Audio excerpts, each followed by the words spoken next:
You know, most people spend decades building something, a home, a retirement, a sense of security, and then, quietly, without much fanfare, the IRS changes the rules on how that home gets taxed when you sell it, and almost nobody tells the retirees. Here's what I've learned after watching financial policy shift for over 50 years. The people who get hurt the most aren't the ones who made bad decisions. They're the ones who simply weren't informed in time. And right now, in March 2025, there is a specific IRS home tax rule that is directly affecting retired homeowners across the United States, many of whom have lived in their homes for 20, 30, even 40 years. The capital gains exclusion thresholds, the ownership and use tests, the way the IRS now scrutinizes partial exemptions for seniors who've had to move due to health or care needs, these aren't small footnotes. These are real dollar amounts, thousands, sometimes tens of thousands. And the painful truth, the window to act correctly is narrow. Miss it and you lose money you rightfully earned. Now, let me walk you through this carefully, because this is exactly the kind of nuance that gets lost in a 2-minute news segment, and then a retiree in Ohio, Florida, or Texas ends up paying the IRS money they never should have. I've seen it happen countless times. The goal here is not to scare you, but to make sure you understand not just what the rule is, but why it exists, how it functions, and what steps you can take to protect yourself before it ever affects your finances.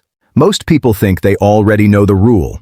The common understanding among American homeowners, something I've heard repeatedly at dinner tables, in neighborhood chats, and even in professional financial offices, is that when you sell your primary residence, you can exclude up to $250,000 in capital gains if you're single, or $500,000 if you're married.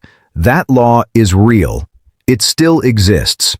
And for many decades, people relied on it without issue.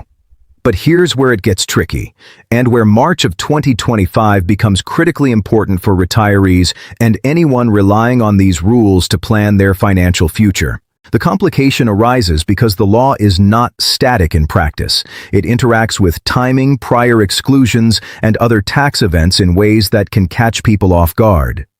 For example, if a retiree sold a home within certain windows of time or had previously claimed a partial exclusion, the standard thresholds might not apply as expected. Without understanding these subtleties, a simple home sale could trigger unexpected tax liabilities. That's why it's essential to grasp both the letter of the law and the mechanics behind it, to avoid unnecessary payments, protect your nest egg, and ensure the retirement you've planned for isn't compromised by avoidable mistakes. The IRS has been quietly tightening how it interprets the ownership and use test. The rule requires that you must have lived in the home as your primary residence for at least 2 of the last 5 years before the sale. Sounds simple, right? But for retirees, and I mean specifically people in their late 60s, 70s, and 80s, this rule is creating situations that nobody anticipated when they bought their homes 30 years ago. Because here's what's happening across this country right now. Seniors are being moved. They're moving into assisted living. They're moving in with adult children. They're leaving their homes due to medical necessity, sometimes for more than a year at a time. And when they eventually sell that home, they find out that the 2-year use requirement may no longer be fully met. And that changes everything. Now, there is a reduced exclusion provision in the tax code, and this is something the IRS itself has clarified guidance on, though not loudly, and certainly not in a way that reaches most retirees sitting at their kitchen tables. If you had to sell your home due to a change in health, a change in employment, or what the IRS calls unforeseen circumstances, you may qualify for a partial exclusion even if you didn't meet the full 2-year requirement. But here's the catch that most people miss entirely. You have to know to claim it. You have to understand how to document it. And you have to file correctly. Because if you don't, the IRS won't come back and say, "Hey, you forgot to claim your partial exclusion." They'll just assess the tax and they'll expect you to pay it. This matters deeply in March of 2025 because of what has been happening in the real estate market over the last several years. Home values across the United States, particularly in states like Florida, Arizona, California, and even parts of the Midwest, have appreciated dramatically. A retiree who bought a home in 1989 for $120,000 may be sitting on a property worth $600,000, $700,000, even $800,000 today. And when they sell, even after applying the standard exclusion, they could be looking at a taxable capital gain of $200,000 or more. At the long-term capital gains rate for their income bracket, that could mean a federal tax bill of $30,000, $40,000, or $50,000. And in some states, there's a state capital gains tax on top of that. Now, I want you to think about something for a moment, because this is where the real human cost of tax ignorance shows up. That retiree didn't speculate in the stock market. They didn't take risky bets. They simply lived in their home, raised their family there, maintained it, paid their property taxes faithfully for decades, and then when it came time to downsize or move closer to their grandchildren or transition into a care facility, the IRS presented them with a bill that consumed a significant portion of what should have been a secure, comfortable financial transition. That is not an abstract problem. That is the lived reality of thousands of American seniors right now in the spring of 2025. Let me tell you about another layer of this that almost never gets discussed. It involves something called the stepped-up basis, and for surviving spouses in particular, this is a rule change that can either protect you or devastate you depending entirely on whether you understand it. When a spouse passes away, the surviving spouse typically receives a stepped-up cost basis on the deceased spouse's share of the property. What that means in plain language is that the cost basis of the home gets adjusted to the current market value at the time of death, which can dramatically reduce or even eliminate the taxable capital gain when the home is eventually sold. This is one of the most powerful and underutilized protections in the entire tax code for retirees. But it has to be handled correctly. The timing matters. The documentation matters.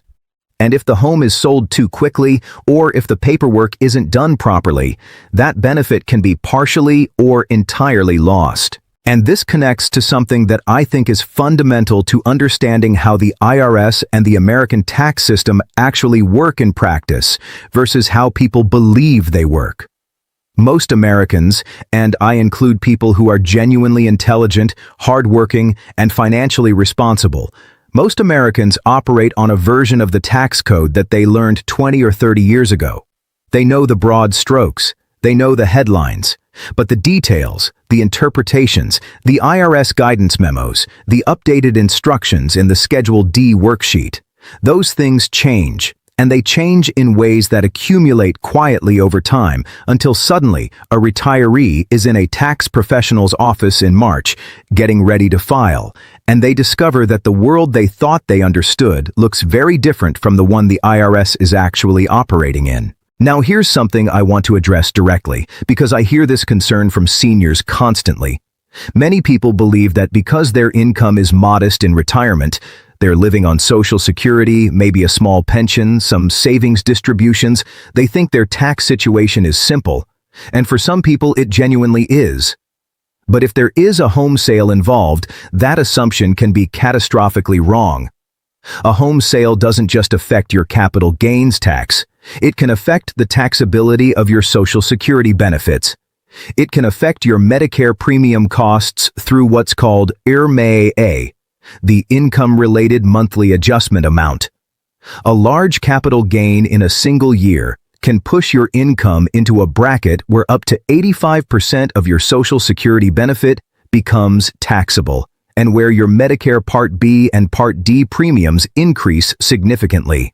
This is called a tax torpedo by financial planners, and it's one of the most common and most avoidable financial mistakes that retired homeowners make when they sell their homes without proper planning. The timing of a home sale, when to close, which tax year it falls in, how it interacts with your other income sources. These are not details. These are decisions worth tens of thousands of dollars. And the IRS is not going to help you make them correctly. The IRS is going to process whatever return you file and then send you a notice if the numbers don't match their records. That's it. The guidance exists in the tax code and in IRS publications, but it is written in language that assumes a level of technical familiarity that most ordinary Americans simply don't have. So what do I want you to take away from all of this? I want you to understand that the March 2025 tax filing season is not just another year of filling out the same forms. For any retiree who sold a home in 2024, or who is planning to sell a home in the near future, the decisions being made right now have consequences that will follow you for years. The exclusions, the partial exclusions, the stepped-up basis, the IRMA implications, the interaction with Social Security taxability. These are interconnected, and getting them right requires either a deep personal understanding of the tax code or the help of a qualified tax professional who specializes in retirement and real estate taxation.